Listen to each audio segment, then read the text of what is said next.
નમસ્કાર, CB24 news સાથે હું રેશમા આપનું સ્વાગત કરું છું। પીએમ મોદીએ દેશવાસીઓને સંબોધીને એક પત્ર લખ્યો છે। આ પત્રમાં 140 કરોડ દેશવાસીઓને પ્રિય પરિવારજનો સંબોધન કરવામાં આવ્યું છે। પીએમ મોદીએ કહ્યું, આજે દેશના દરેક નાગરિકને એક વાત પર ગર્વ છે કે વિકાસની સાથે સાથે આપણે આપણી સમૃદ્ધ સંસ્કૃતિની પણ ઉજવણી કરી રહ્યા છીએ। પીએમ મોદીએ દેશવાસીઓને સંબોધીને એક પત્ર લખ્યો છે।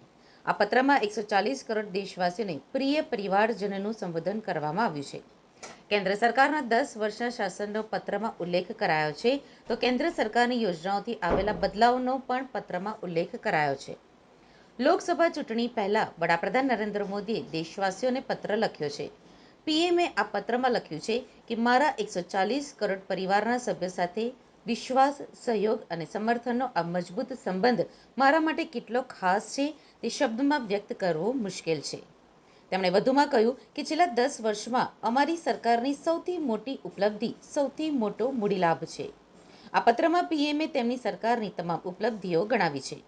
વડાપ્રધાન નરેન્દ્ર મોદીએ પોતાના પત્રમાં લખ્યું છે કે તમારી અને અમારી ભાગીદારી હવે એક દાયકા પૂર્ણ કરવા જઈ રહી છે।